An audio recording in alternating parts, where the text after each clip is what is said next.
Taz, 2 elims so far in this 5th game here at the Rise Cup. Oh dear.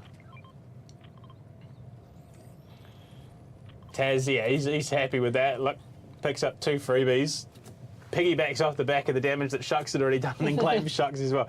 I have to feel, I mean, I said, it's a mental game at this long of a tournament. Getting hit by 3 disco grenades in succession, he is not having a good time. No. I would imagine he's probably a little bit miffed. Hopefully he can regroup going into the next one. Yeah. Oh, user 0A2 has just been eliminated. Yeah, a lot of picks from key players in this matchup. Taz, you need to get a gun out, buddy. There's a player there. He knows. Yeah, the shots are coming out. Taz is in trouble. Trying to dip and dive, but it is the Dolphin that takes him down. Who better at diving than a Dolphin? 52 player, no, 51. Pacifist gets another one. Yeah. Man's a menace. Again, just whittling down his lip. Not quite as much of a lull, I feel like, as that last match. Yeah. It definitely feels like there's fights, but still sporadic, Yeah. I suppose. Yeah. Yeah, they've all got their confidence up now. They've all kind of had 4 games to get the feel for everything and everyone. Inmar has 1 elim on their belt. 49 left. Oh. Just juggling the glider there. UW finds himself Xavier, just tucked up in one of the towers. Unfortunately, again, yeah, gets the elim, but the supplies just aren't there. Not sustainable in that engagement, unfortunately. Just got to wonder, you know, how sustainable this mode of fighting is. You got to wonder, maybe Cheesy had the right strategy. Maybe. Getting that, like, you still got all your supplies in the back pocket. Yeah. You haven't committed to an open gunfight. Speaking of committing to gunfights, we do see BFG Sar on our screens for the first time. He's, again, it's a quiet game for him, all said and done. Hasn't really been in fights. Speaking of fights, Cheesy. Cheesy. From the high ground, sends some shots down range, but UW is going to get the heck out of dodge. Doesn't want to borrow that. No. But unfortunately, it's only those mini shield pots. He's just going to get up to 50 and hope for the best. Mm-hmm.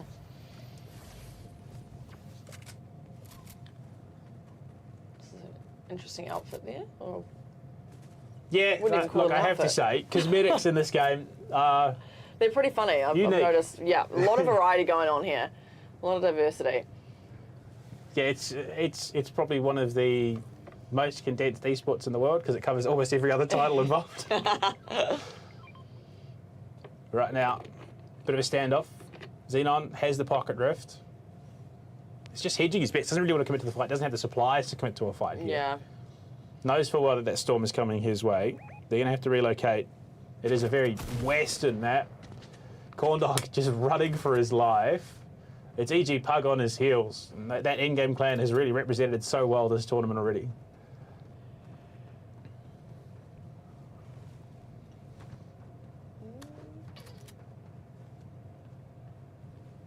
Interesting. No commitment to the chase there from Pug.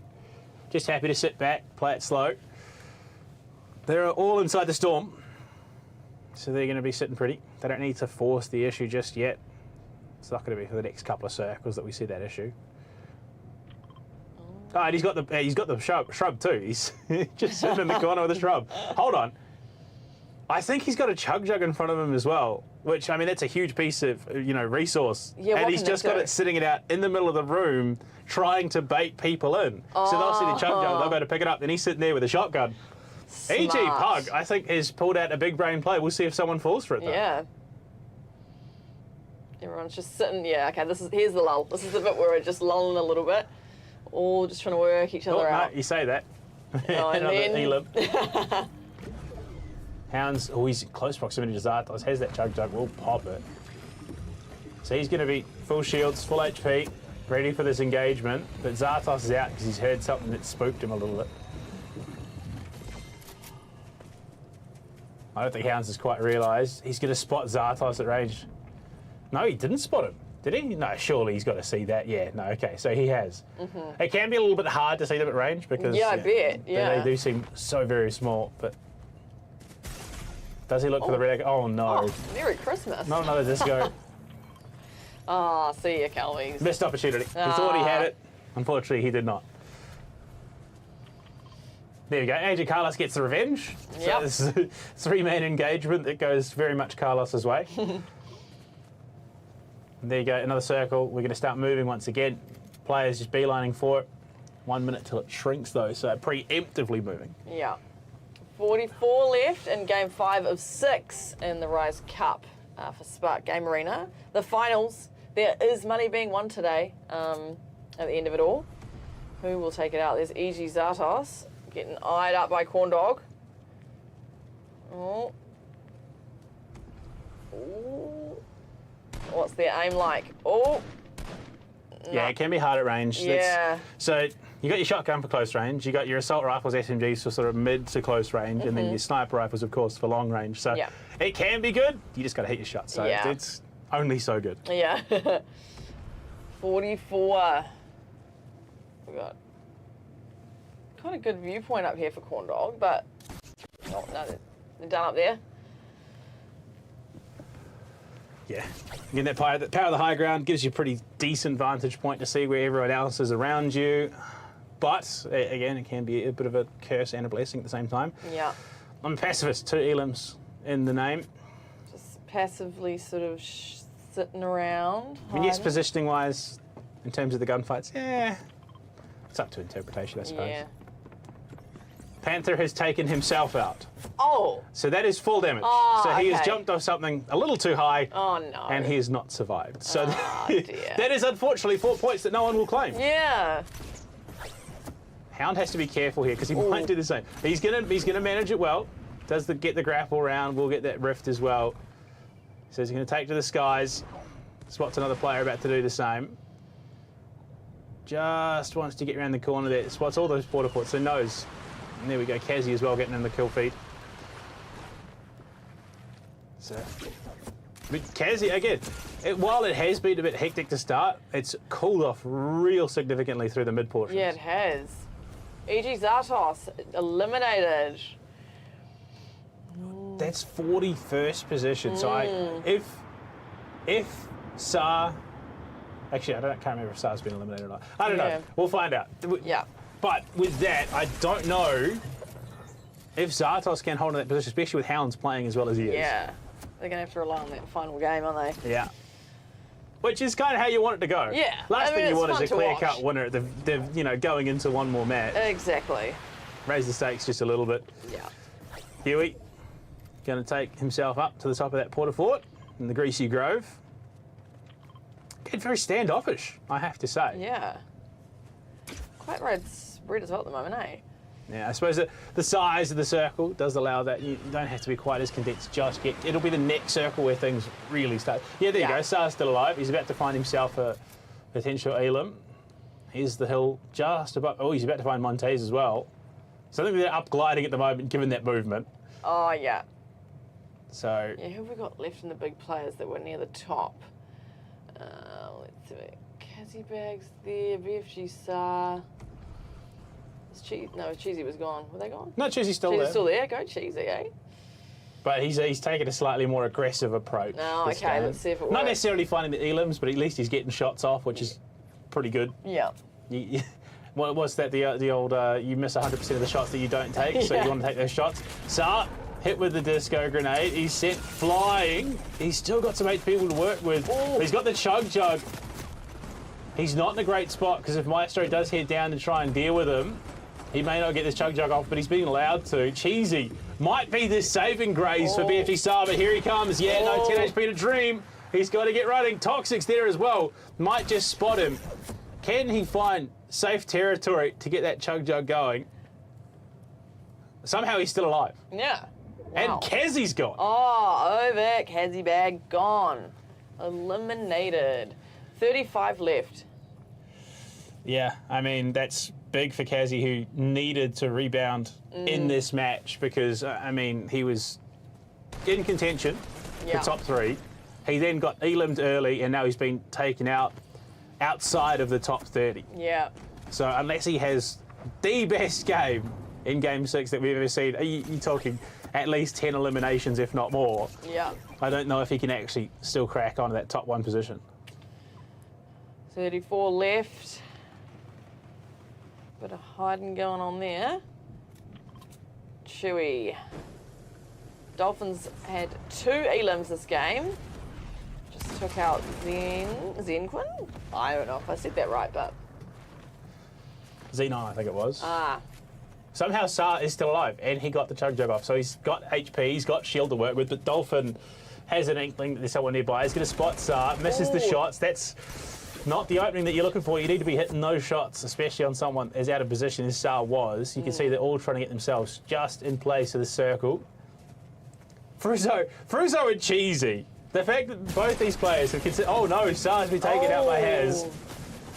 Sa But is you look at it, down. Cheesy and Fuso throughout these lobbies consistently in the top half of the lobby and very, very passive in their play. Yeah. 26 left. We're in game 5 of 6 here at the Rise Cup Finals in Spark Game Arena. Dolphin 3 elims. Pacifist with 2. Yep. Hasn't done a heck of a lot since the start of that game, but he's got eyes on, so he's getting information at the very least. Yeah. We're about to crack that top 25 as well. Spots the players, just slowly working their way up. Has an MG in hand, machine gun. So a slightly more powerful assault rifle. So Cyrix. 1 elim. Holly Hedges there chasing down Pika, so that should be an elim. Unless the ring around the rosy sees otherwise in there. Holly Hedges gets it done. So Cyrix just going to take their time, make sure the shields are nice and full. Should be happy to try and take an engagement in the coming moments.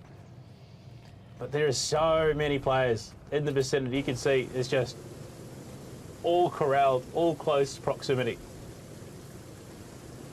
It's quite a good view that. Oh. 2 elims for Error here. Oh. Cyrix, he's going to get the drop back shotgun. It's a powerful thing, Wow. especially when all your pallets hit. Gets himself away, 8 HP. Unfortunately, only has the mini, so should get max 50 shields. Awesome gamer taken out. Holly Hedges, oh no! He was being chased. Holly Yeah. Hedges finds themselves the twofer. 3 elims for Holly here. That is 12 points on the overall scoreboard. It's 4 points per elimination. No time to celebrate though, you got to keep moving. Yeah. Does take the rift, heads up, sees Cheesy there, who is just taking pot shots. And unfortunately, Holly pot shots at him.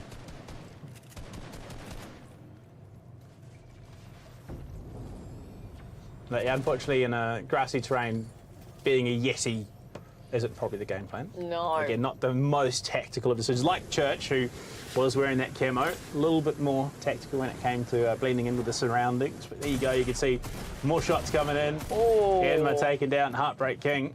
We're in- Hounds out as well to Fruzo. Oh, wow, yeah. It's crazy, these top gunners, these top Elim players are being taken out by those who are just a little bit more cautious, a little bit playing slower.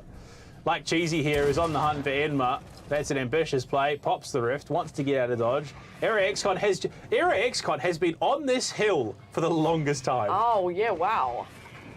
It's ironic that there's a tent there, so he's sitting camping on the top of the hill, which is a term used for gamers who just sit in the one spot and don't move much. Enma is unfortunately going to have the camping trip from hell. Yeah.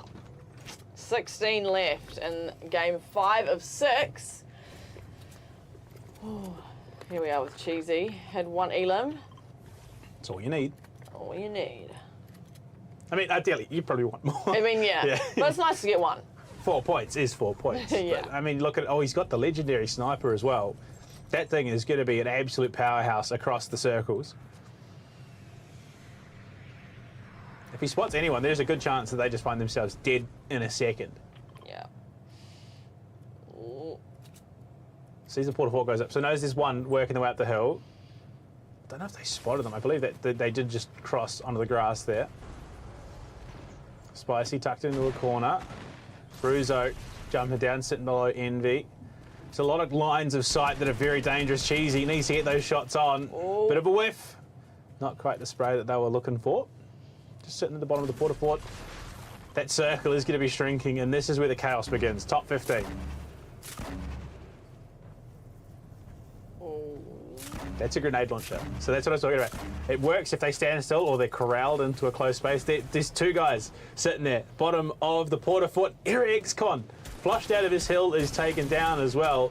Cheesy in trouble, being hunted. Toxic out. There's Enzy, or Ezzy NZ, getting 2 for his troubles as they crack top 10. 10 left in game 5.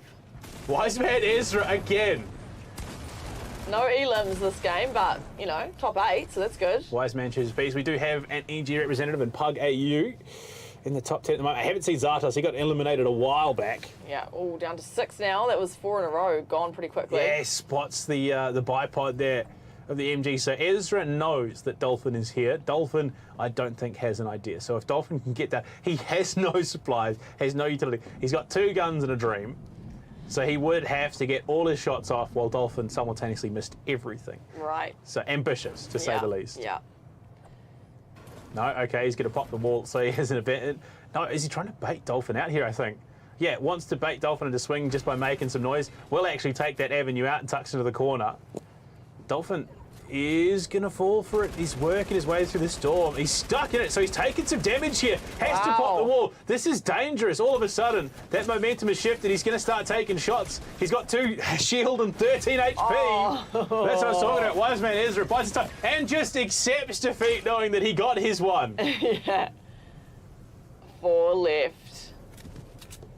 Pug AU down to the bottom of the hill. Spicy's going to be wrapping around to meet him. Spicy's low. Holly Hedge is in the prime position right now. That Porter Fort will keep Pug in play for the moment. Spicy shots on from above. And it is down to top 3. Spicy is just parkouring his way out of danger. Holly's going to be forced off this hill, right to the waiting arms of Pug, who might just be able to get the turn burn, but no, pops the rift. It's going to take to the skies. Again, no supplies in the back pocket. Wants that high ground. Gets up onto the hill. Spicy's there below. So if shots can come through, Holly's taken shield damage. Storm damage as well. Spicy's out. Pug might be able to take this because Holly's up above. Can't get the gun out and will be taken. Wow. And there you go. In-game clan take their 2nd game of the day. Pug AU, well done. Game 5 done with our winner EG Pug AU. And we've got 1 more to go.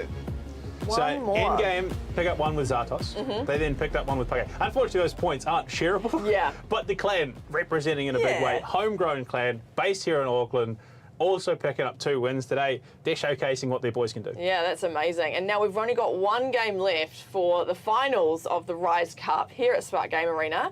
We will come to Game 6 very shortly. Stay tuned and we'll be back with the final game here at the Rise Cup. From start to finish. Our time is now. Our time is now. We came to win it. From start to finish.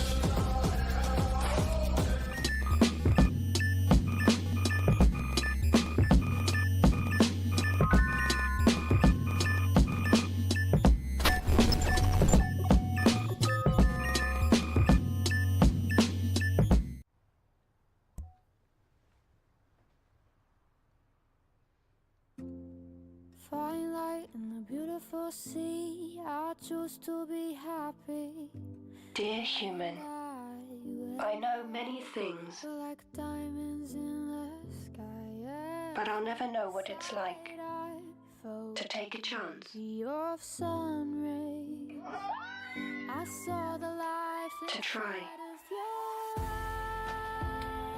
Till you went. To change things. We're beautiful like diamonds in the sky. I cannot take the chances you do, but maybe I can help create more of them. We're beautiful like diamonds in the sky. Because when you feel you have a chance today, it changes how you see tomorrow. It was Christmas Day, and all was quiet in the house.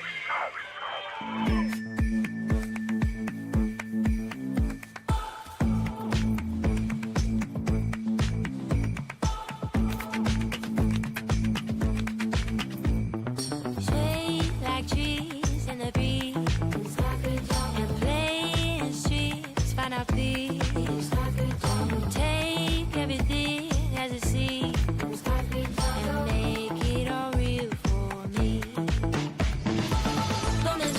this, you can't hold me back. Don't mention my freedom. Don't mention the plans, you won't hold me back. This is the right reason. Don't mention the past, you can't hold me back. Don't mention my freedom. Don't mention the plans, you won't hold me back. This is the right reason. Don't mention the dance, you can't hold me back. This is the right reason.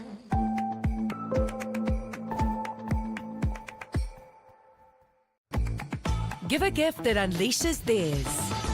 Unleash their inner performer, their inner racer, or unleash their inner creator.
back to Spark Game Arena for the finals of the Rise Cup featuring Fortnite. We've played 5 games so far, and we're going into our 6th and final game.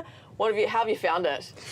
Oh, look, there's been a bit of upset along the way. Yeah. I mean, we Eddie Zartos sort of established himself as a bit of a front runner, but after that, getting Eland as early as he did in that last match, this final match, Game 6, will really count. It will, and let's remind ourselves what is up for grabs for all 6 games. The last one obviously is going to count. So the first prize is $5,000, which is a pretty great amount of cash to take home. Second prize, $3,000. Third prize, $1,000. And there's also spot prizes thanks to Xbox and Logitech and all sorts of other things.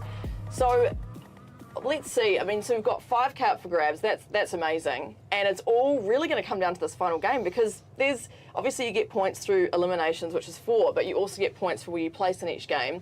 And really, is it anyone's game still at this point, do you think? I think there are definitely some people who are locked out of that top 3 contention. Yeah. But with EG Zartos, he went down, I think it was top 40. So wasn't even really in the money when it comes to the points. So Yeah.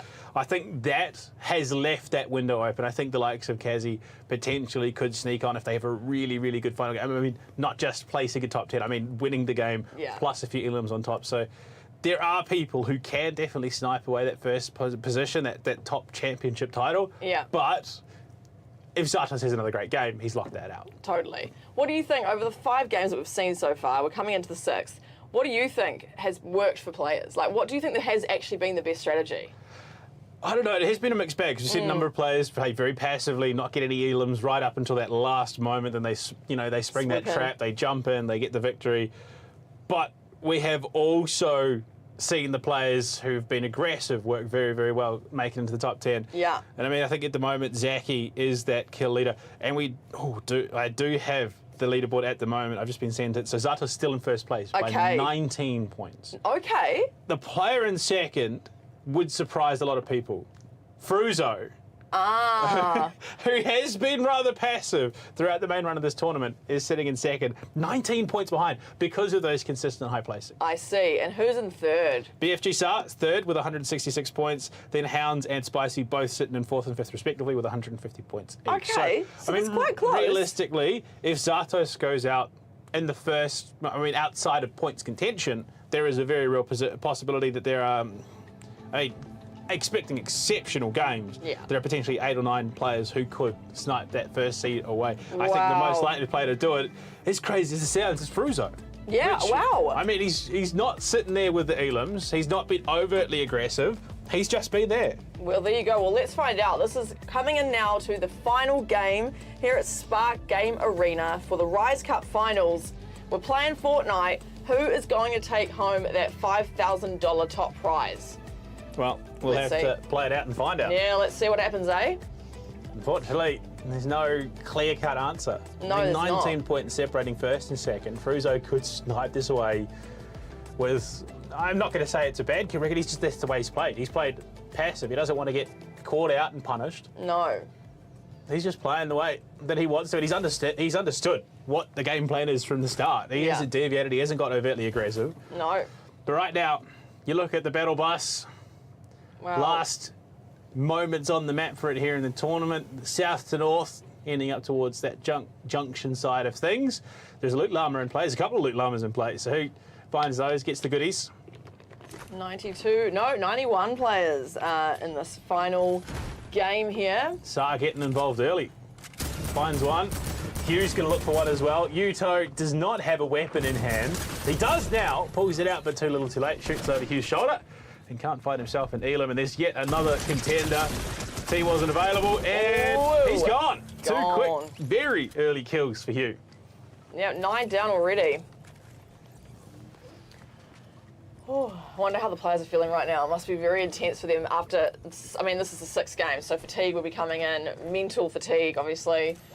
Oh, there's BFG Sar. Yeah, look, I'd hope that they had hydration on hand, probably looking at sports drink, want to keep those electrolytes high. Oh dear. Yeah, it's a true showcase of what these guys are capable. It's about stamina, and you want to Yes. maintain that throughout the day, and that you got to make sure that you're looking after yourself along that. So keeping hydrated, keeping fed. Yeah. And this is what it's about. It's like sport. You know, you train your fitness so that you can compete at this level. And same with esports, you want to make sure that you can compete at the highest level because there's an intense amount of focus. There's an intense physiological response. Definitely. The studies have been done. It's about as near as to exercise as you can get without actually going and doing exercise. Yeah, exactly. 76 left, 75 now. Reminder that currently we've got EG Zartos who's got the top points, Fruzo in second, BFG Sart in third. So as it stands, they would be going home with the prize money, but anything could happen. Could. Upsets do happen. They do. The magical world of esports. Pika. I think Pika's changed skin every single game so I haven't far. recognised them each time. Yeah, just showing off a bit of that drip, making sure that everyone knows that they have all the goods. And Vexo has had an elim and he's hard dancing. disrespecting whoever that poor unfortunate individual was. Speaking of, Hound's not going to make the same mistake, not going to get caught emoting, knows full well that there are players handing his position. He is being chased. Yeah, wow. A lot of fights across the map. Hounds has just won both of those. Oh, yeah, wow. So he has 2 in a turned row. and burned 2 players that were hunting him down. Wow. 30 eliminated so far in this game. 62 left. Hound's running for his life, wants the shields back up, but no, there's another contender looking for him and unfortunately taken down as well. Hounds is gone. Meanwhile, Spicy finds one. Blind and Montez going toe-to-toe out by the lake. If you just joined us, we're here at Spark Game Arena for the finals of the Rise Cup. We're playing Fortnite. We're in the final game. And we've got $5,000 up for grabs for first prize, $3,000 for second, and $1,000 for third. 58 left. Montes has already got 2 elims, so that's 8 points to add to their points. Those elims are very important to for getting your points racked up. Oh, indeed. Yeah. Montez spotted from above. Mumu sending those shots. Just the little bush sidestep. Pug AU as well, having taken some damage early on. Hasn't quite got the elim off the back of it. Doesn't have the supplies either, which is not the ideal situation. The relocate, to safety as well. Not going to be followed. Has the zone. So should be able to get himself some loot. Ooh. The shots just to the top of the hill. That extra buffer shield there. Again, still not the utility that you're looking for. That's what you're looking for. There you go. The shield. He's going to be sitting a little bit happier. But Wiseman Ezra has learned the ways of combat and is now looking for him.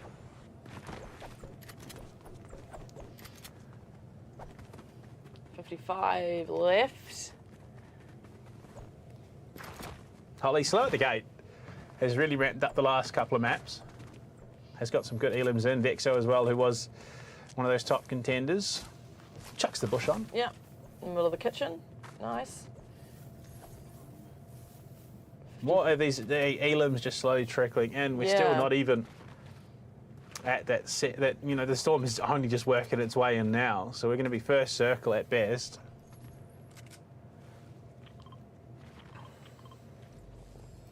Just players directed their attention. You can see the pings. That's where players are marking stuff for themselves or pinging where they're going to be going. And all Chronic TTV about to find one. Drops the porta fort right at the base. Then another porta fort on top. Okay, the response hits them with the reverse Uno card. Oh wow, that is a direct face off that one. Awesome gamer indeed. Absolutely whomps Chronic TTV. Pops the rift and immediately relocates. There you go. Already 2 elims under their belt. We've had 40 eliminated so far in this final game here at the Rise Cup, here at Spark Game Arena. Somehow just skirts away. Has the disco grenade just in case. Just, should the need arise, and there you go. Here's 2 Fruzo. elims under the belt for Fruzo, who could, in theory, snipe away that first place. Currently, the overall points are at 190 in second, and first place is at 209. That's EG Zartos. So Fruza is still in it. Only 11 points behind now with those 2 elims. Yeah, So there's wow. another 8 on top. So, what, 3 more elims? That is first seed taken, assuming that Zartos just doesn't do a heck of a lot in this Yeah. game. That's a bold assumption. Yeah, I'm given sure what they we've seen might out be. of Zartos so far. Exactly. All right, we're in that lull period again, where everyone's just recalibrating. Yeah, just a bit of salad there. Fruit salad for Awesome Gamer. Again, staying healthy. Donkey on the hunt, but he's taking some shots. Has to get himself up towards that Porterfort. Whoa. Wow, Gamer taken out, Gone. unfortunately, by Sharks. Surprised Apricot as well, who was doing reasonably well. Unfortunately, was just slightly outside of that top 23, but had a couple of decent moments throughout the tournament. Kelvies as well. The shrub on the stairs. Has the disco grenade. Has an idea. Knows full well that there's one there. Going to send some shots into the back, but unfortunately not enough to even crack the shield. Now Spider-Gwen has to get out of there.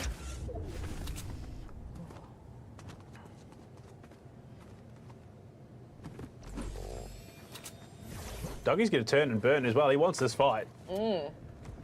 Meanwhile, it's always great. I'm a pacifist. Look, for the most part, lives up to the name. Just Yeah. sitting in a tree, happy, been enjoying pretty- nature, thriving. Yeah, they've been pretty entertaining actually across the 6 games.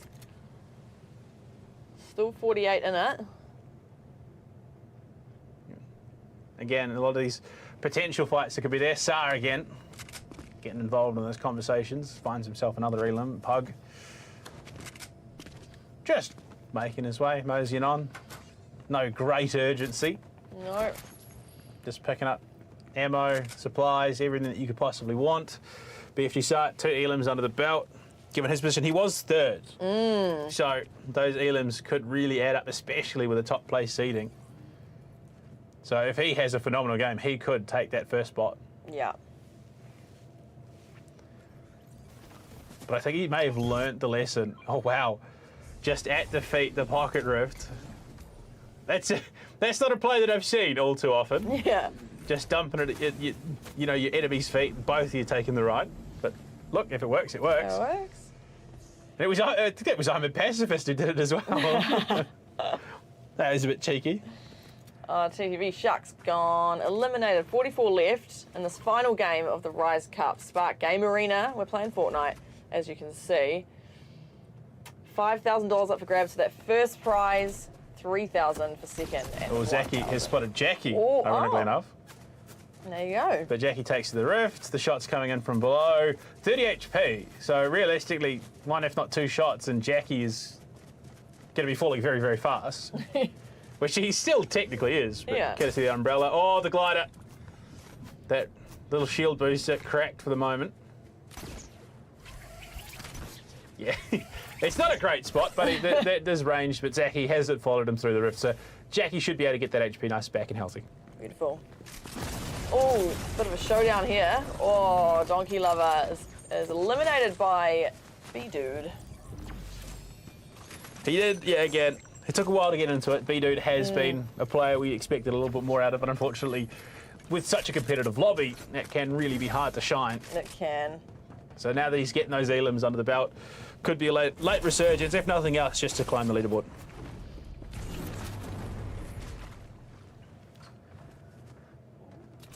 Old Hugh.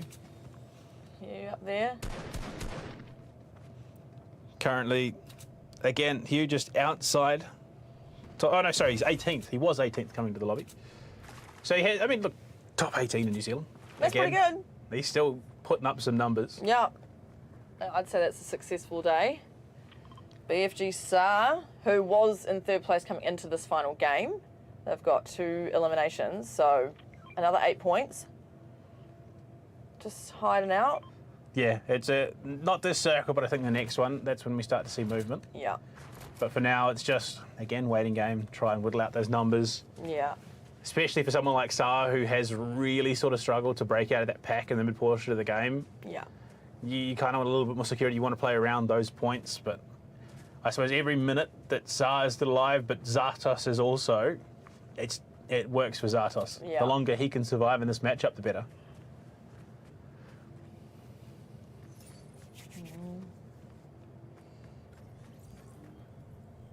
There he is, speaking There of. he is. This is the one who was in first place going into this final game. They've got 1 elimination. So He's 4 held more. he's held first place since game 2. So that's he's amazing. I mean, that's impressive in and of itself, but unfortunately, just not as much security as he'd like. There is someone just down the hill from him. That might even be Sa, I think, just working off the colours, but I could be wrong. No, sorry, it's Jackie. No shield, but look, crazy things happen. Oh no, so he's up the hill technically. So matter of perspectives. Yeah. All right, 40 left in this final game. 39 left in this final game. Zartos wants the smoke, I think. Yeah, Jackie's not having any of it. So Jackie goes for a run. Zartos going to claim his position, go to the high ground. Just spots the tail end of it. What's his 20. aim? Oh, Unfortunately, it was just the booster shield, so ah, not enough to do any damage of meaning. yeah. Rizzoli, however you say that, he's gone. Unfortunately, Gone. in the final game, Zartos is just sitting watching. Just right up the top there, eh? Yeah. And again, just sitting in the storm. Ventry up, just happy as anything. Has his bandies, has the bush on, has a golf cart as well. So he should be able to get back inside that zone in just a moment. It's interesting, you see those players, it's a risky gamble sitting out in the storm. If you've got the supplies, you can do it for a good long while, but they can be punished as soon as you try and get back in. Speaking of being punished, Pear, Oh, trying to get back in. Shots from so many different angles, and Aero XCon is quickly moving up on their position. And the gas grenade. Aero There you XCon go. lands that perfectly at Pear's feet. I love the outfit. Aero XCon absolutely farming the last couple of games, so you can understand the outfit change. yeah. Oh, 2 shots. Look, it's better than none. yeah. Fortunately, not enough to even crack the shield, so... Oh, Panther spots the rift. Going to take the opportunity to relocate. Ride the Dragonicorn. Dragonicorn, that's cute. No, sorry, no. It is a llama as well. Oh, wow. I What, d- yeah, what would you call that then? Chaos. Yeah. Absolute chaos. Absolute chaos. Down to 35 left in this game. BFG SAR up on the top left of the screen. They were in 3rd coming into this final game, but they've got another 8 points so far through those 2 eliminations. Hasn't really generated any momentum off that early start, unfortunately. Yeah. You got one player central of the circle, everyone else sort of still out in the fringes. So the next one should force a conflagration at the very least. But for now, I mean, I think Sar's just quite happy Yeah. to sort of sit and wait and bide his time, doesn't want to overcommit. He's just going to tuck himself under the tower, knows he's in the zone. Just waits with the shotgun. Zartos is gone. Oh, that is a big L. I wonder what that's going to do. So before this game, Zartos was in first place on 209 points. With that, Fruzo would be the front runner. So if he can sustain the way he has every Yeah. single other game, he will likely take away first seat. But in saying that, wow, okay, that is EG on EG violence. So in-game clan fighting One of amongst their themselves, own. which, to be fair, look, if you give it an opportunity, take it at the end of the day. Yeah. Just because you know your mate's outside of the game No, doesn't yeah. mean you have to be on the battlefield. No, exactly. There's all to play for here in this final game. There is obviously $5,000 up for grabs for that first prize. Oh, no, I'm a pacifist down for the final time. This tournament, 29 left. top 30. So at the moment, if Fruzo is still alive, he could still eat this one away, barring a huge kill game. So this would, at this stage, Sa would probably have to take out a quarter of the lobby. Yeah, right. So we'll have to see. We will. Well, I say a quarter of the lobby remaining, because quarter of the lobby's 25 kills. Oh. Feeling the tension coming up. I don't know if it's just in my brain, but we're getting down to it. These are those make or break moments, especially in competition. You find yourself in this position, you're stressing, you're knowing full well that this could slip away from you at any moment. Yeah. But the thing is, you need to put that out of your head. Yeah, you do. can't be hard focusing on that because you tilt yourself, you make yourself unsure. You need to be absolutely certain that you have what it takes. I'm not saying go swing out in the middle of the open. No. But be confident in your shots. Be confident in your positioning. Try and take every fight that you can aggressively. And Saar is being hounded a little bit here. Smoke, he's just finding Zen. Oh, lovely. Under the waterfall. Yeah. Ezra. Solid impersonation of a brush. Ooh. Unfortunately, you stick out a little bit. These players that know the map will know that there isn't actually a bush there. So he's got the mini pots. 25? No, he's just jumped on. Hounded. Montrak's going to pick that up nice and cleanly as we head into the top 25. Final game of the Rise Cup. We're at Spark Game Arena. We're playing Fortnite. And we've got some cash up for grabs. Yeah. QCam's hounding. Unlock. TNT going to pop the prefab there. Fortunately, it may not be enough, and Saar's taken down by Haz. Oh, Saar. So they were in third place at the start of this game. But they are now gone. So, top 20 on the horizon. Fruzo might just take Yeah. this. Fruzo, eh? Holly got 2 limbs here. It's another 8 points. 14th place going in this match. Yep. Montrax, the Rift. No, sorry, the grenade there to relocate, but D-Smoke goes down. Zen, unfortunately, not going to be enough to save you when the bullets start flying. So Montrax picking up a third Elim. Convinced that there is someone up there in the tree, but no, not the case. We'll go get some loot and then look to push back into the circle. We're down to the final 20 now in this final game. User Oh. 082, we've seen some great stuff from them today. Yes. Another Elim, 4th in Wow. fact here of map 6. What has been a reasonably low scoring tournament. Every single one of those Elims does count. Yeah, they do. So you got to be making the most of the opportunities. And every Elim that's taken there is one that could have gone into the pocket of one of those top 3 contenders. 17 left. Who is going to take out the Rise Cup here at Spark Game Arena? Well, User wants to make the most of it. Yep. And from above, Holly is below, spotted. Now Holly has a bit of a commit on their hands. Ooh. Unfortunately, that panel just punching User 082 away. Now he has to try and see through those gaps in the prefab, try and spot Holly, but Holly's going to come get a little bit elevation, try and take that fight to User. Tucks in under the ramp. No, sorry, outside the ramp. Hits the rift, pops the door. What a play from Holly just to get out of danger. Yeah. Gets himself up to the high ground as well. Oh. Now User's in trouble. Oh, that well was done. a heck of a play. That was amazing from Holly Hedges there. Well, given the concentration of players over towards Loot Lake now, especially given that zone has shifted towards the east, they're going to have to push in, which means we could see another decent culling of that lobby. Here they all come. 16 left. I still have no idea where Fruzo is. Yeah, Is he where still in? I thought he was still alive, but it Well- may not be the case. Potentially not. He's gone. Fruzo Okay. is gone. So the top 3 going into this final game have all been eliminated here. So there is a very real possibility that regardless of what happens, Zartos may still hold on to that first seed. I think the only person that can contest is Spicy Failed right now, who we see the northeastern side of that circle. YouTube DC1828 there. If he could somehow, I mean, a win would propel him to 215 points, plus whatever elims he picked up on top of it. So Yeah. there is a very real possibility that he jumps from 5th to 1st. Yeah. 15 left.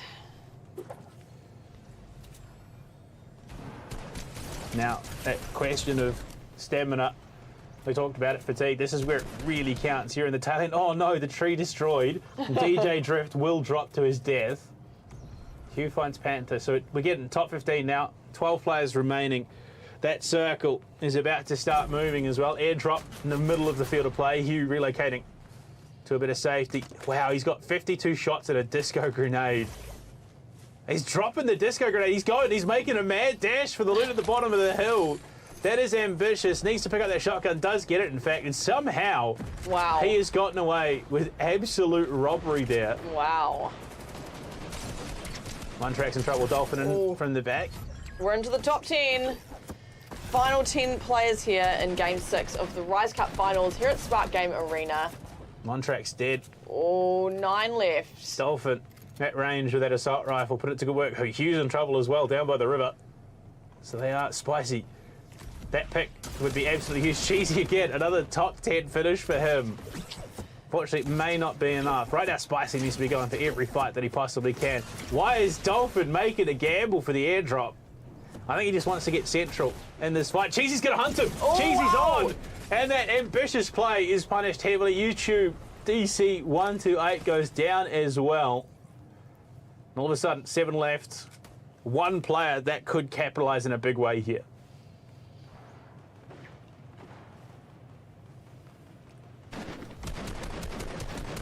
Era just clearing out the trees. If he could drop that and force Crusader to take 4 damage, Ventry is there as well. Ventry wants to go for a bit of a fight.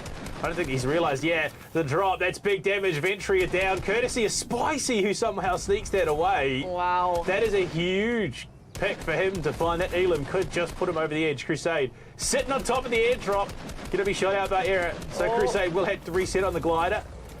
He's got shields, but minimal HP. The Coral might be justed up. He's just snaking his way around the shots. Somehow he's not taking damage. He's manoeuvring this pretty well, but Era pulls the shotgun out. Crusades has to run, but Era will claim him. Top 5. Top 5. Who is going to take up this final game? And what is it going to mean for the overall points for the final prizes? A reminder, if you just joined us, first place overall after 6 games will go home with $5,000. So it's a good prize. So I don't think top 5 would do it. It has to be at least top 3, I think, for Spicy to potentially steal this one out from under Zarthos. The Spicy's in trouble. He's been shot at. Needs to get on top of the hill. He's going to head into the porta port. He's really in trouble right now, and he's taken out by Cheesy. We've got 3 left. We'll have to see the final calculations to see if he's done enough just to take that first seed spot, because Zarthos may have just held on to it. There, XCon, hungry for a victory here. Xenon outside the storm. That's big damage. He's in trouble. He's taken out. 2 Era left. versus Cheesy. Cheesy might do it again here. Cheesy! He won the first. He might win the closer, but Era has the time, has the supplies, will be about as far close to full health as you can. Cheesy might get isolated as well outside the storm. He's got to run. I don't know if he can get it. He's in trouble just inside the storm. He's above. Era XCon gets in and denies it. Cheesy. It's still a top 2 finish. Well done to Era XCon. A victory royale and 5 Elams. That is, I mean, look, 90 points is nothing to sneeze at. It's 85 still. That's some good points there. And I mean, let's bear in mind, Cheesy was coming 12th going into that final game. So they would have just got a lot of points as well. 54, I believe. Yeah, so that would have put them up to 150. Not enough to win it, but I mean, it's all to play here Like now. a late surge into the top 10. Exactly. It's still something. Yeah, now we're currently just waiting to hear these final results. A reminder that first place will take home $5,000 here at the Spark Game Arena for the Rise Cup. Second place, $3,000. And third place, $1,000. Plus, there's spot prizes, which is amazing. It's up to $30,000 worth of prizes altogether. So, pretty good stuff here at Spark Game Arena for the Rise Cup. How'd you find that? Well, let's talk about how, from game 1 to 6, what changed? Like, what did you notice in the patterns of the gamers? I mean, what we saw was a couple of things. So we saw the players who are of a competitive nature. They do play in those cash cups, those tournaments. Sort of, find their groove, start to feel that momentum. But we also saw some of these underdogs who are unknown in the scene find that comfort in being able to go for those aggressive plays. Hell, even the passive plays. I mean, we saw Fruzo take, 2 top 3 seeds. Cheesy got 2. He got a win in game 1 and then a top 2 in the closing game. So it proves at the end of the day, there is some thinking that needs to go into this. You need to be playing strategically. You can't be all-out aggression, because we saw what happens, the likes of Kazi and Saar being taken out in truly unfortunate positions. Yeah, no, exactly. It was quite interesting, actually, to see all the different strategies across that game. Very, very different. And some were successful sometimes, and then others weren't. But we're awaiting now to see who takes home that final prize. Very exciting stuff. What did you enjoy most? Which was your favourite game? Did you have a favourite game tonight? What was the most entertaining for you? Oh, I feel like that last one had some pretty Yeah. stellar moments. Yeah. I mean, just the way some of those fights break out and Yeah. the repositioning and being able to play around that utility that you have in the pocket. I mean, those grenades, being able to play around the grappling, grapple as well. It's one of those things I want to see more. I want to see more of what Yeah. these guys have got to come. I want to see, Fortnite in the future under, Yes. the Spark Game Arena. I want to see the next Rise Cup because, Me too. I mean, this is the first taster for New Zealand for, Yeah. a local esports competition. And this is where the talent starts to develop. Those casual players who are like, oh, okay, I'll just give it a go, made top 100 and then said, well, actually, Hey. I kind of know what I'm doing here. Yeah. I can kind of hang with the big dogs. And there are a number of players here, I think no one knows who they are and have still cracked into the top 20. No, exactly. They've done amazing. And as an esports commentator yourself, you've seen a lot of esports in your time, but not much local stuff. But thanks to Spark Game Arena, we've got it now, and hopefully this is the start of something new. How do you feel about commentating some more local Spark Game Arena games? I mean, I can count on one hand the number of local tournaments that I've seen, even, near the vicinity of this tournament. Yeah, and even yeah. then, that's on the lower end. Spark have really knocked it out of the park. And if this is the indicator, if this is the litmus test, the starting point for Spark, there is a lot in the future that I can see going very, very well for them. I agree. There's a lot of people in New Zealand who are gaming these days. A new stat came out recently. I think it was about 80% of people actually play games, video games I'm talking about. And it's the sort of ones in the wings that are actually playing it but don't talk about it. Even mobile gamers and stuff like that. It is becoming a thing. So I'm excited. I'm hoping we get to see more esports tournaments like that. Oh, surely. It's only sure. a matter of time. Exactly. Now, are you going to jump back into Fortnite after this? Has it reinvigorated it for you? Look, yeah, I'm probably going to boot it up. Let's Yeah, be nice, honest. yeah. Sometime this week I'm going to be in the no-build servers, wreaking havoc on the younger generation who think that they're the top dogs, but let's be honest, the reason we've gone back to OG is for good reason, because it's where we started. Like, you got to pay respects to those OGs. Yeah, no, it was cool. It was awesome to have that OG map back. Yeah, I'm excited. It's got me quite interested as well in the old Fortnite. Although, after watching that, these players are so skilled and so quick. There's just so much quick reactions and so many things you've got to juggle all at once. It's amazing, actually, the talent that we're seeing on tournaments And then you like chuck this. building on top of that, and it just gets Oh. even more chaotic. So, yeah, look, I'll stick to the zero build servers. Yeah. I'll let these young guys take over the actual Fortnite competitions. Yeah. But yeah, I mean, it's one of those things. It ignites that passion. You get started in esports, and who's to say you just stick with Fortnite? You can end up any number of places, especially in our small region, getting those opportunities to represent a few and far between. Exactly. So this opportunity, getting recognised by organisations, teams that are looking to pick up players, and from there, who knows? Exactly. Who knows? We could have had a secret player here today who's just been playing it for fun in their parents' house, and they may have been scouted. Who knows? And I just love that we're getting this opportunity here in New Zealand, thanks to Spark Game Arena, to have these esports competitions. And you'll have more work too, which would be nice. Oh, look, there's nothing wrong with, jumping on a bit of local New Zealand esports. It's always great to be working locally, representing locally, and seeing the local talent that we have Yeah. get to really shine. No, exactly.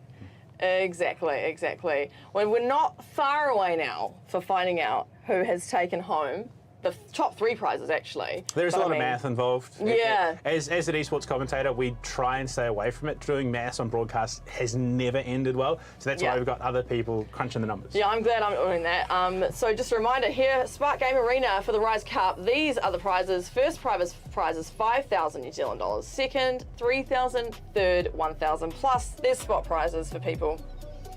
Spot prizes for people who weren't just playing in the top 100 today, but for people who were playing the last 3 weeks across the whole tournament.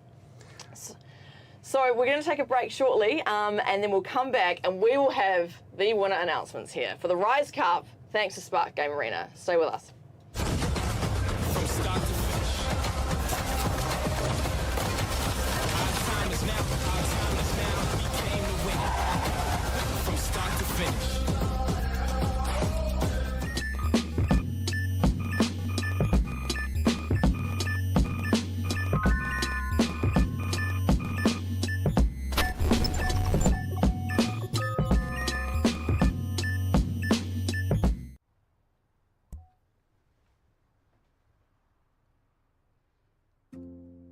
Flying light in the beautiful sea, I choose to be happy. Dear human, I know many things, Feel like diamonds in the sky. Yeah. but I'll never know what it's like I float to take a chance? Your sun rays, I saw the life To try. inside of your eyes. Till you To change things? were beautiful like diamonds in the sky. I cannot take the chances you do. But maybe I can help create more of them. We're beautiful like diamonds in the sky. Because when you feel you have a chance today, it changes how you see tomorrow. It was Christmas Day, and all was quiet in the house.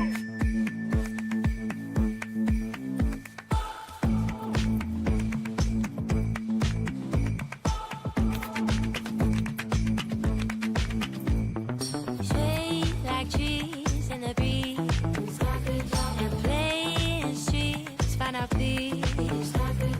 Take everything as it seems, and make it all real for me. Don't mention the things you can't hold me back. Don't mention my freedom. Don't mention the things you won't hold me back. This is the right reason. Don't mention the things you can't hold me back. Don't mention my freedom. Don't mention the things you won't hold me back. This is the right reason. Don't mention the things you can't hold me back. This is the right reason.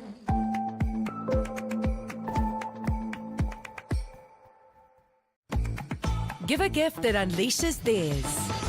Unleash their inner performer, their inner racer, or unleash their inner creator.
Welcome back to Spark Game Arena for the finals of the Rise Cup. Now, we've just completed our 6th and final game, and we have our top 3 to announce. And just a reminder, 3rd place, $1,000, 2nd place, $3,000, and 1st place, $5,000.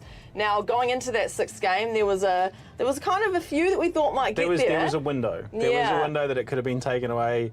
But, I mean, in all honesty, given how today started, had things been a little bit different, there were so many just coin toss moments, this could have been a vastly different result on the whole. Totally. Well, let's not make them wait any longer. In 3rd place today in the Spark Game Arena Rise Cup, playing Fortnite, we have Spicy. Congratulations, you have just won yourself $1,000. That is amazing. Their final points were 206.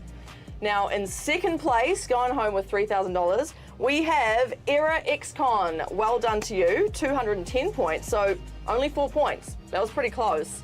But our grand winner, the one taking home the big prize, the $5,000, it is with 213 points, E.G. Zartos. Well done. Well done to you. Amazing play. It's been so much fun today. I've really enjoyed myself. I've learned heaps more about Fortnite. It's awesome. How have you found it? You had a good day? I mean, look, it was good to start to see everyone come alive. I mean, the crazy fact that the spread is 7 points between 1st and 3rd, the difference between 1,000 and 5,000. I mean, the fact that Zartos got those 2 kills in the last game was enough to keep it together. But, I mean, EG Clan has to say they've represented really well. 2 players in the top 10. Yeah. I would imagine they've probably got a few people coming their way for some maybe opportunities playing Fortnite. Yeah, nice. Hey, well, it's all thanks to Spark Game Arena, and congrats to our winners. Spark Game Arena will be in touch with you, so keep an eye out for that. But hey, it's been awesome hosting a local esports game. So thank you, Spark Game Arena, and hopefully we'll have another Rise Cup back here soon. Thank you for hanging out with us. I've been Ellie, this is Blue Panda, and hopefully we'll see you next time. Thanks to Spark.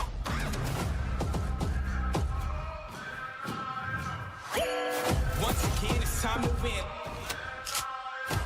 Lace the bad boys up, baby, let's begin. Does not compute, just give me the loot. I live in the booth, so I'm sure soon. I come right up the top, and no parachute. Don't exaggerate, just our time is now. Our time is now. We came to win it. From start to finish.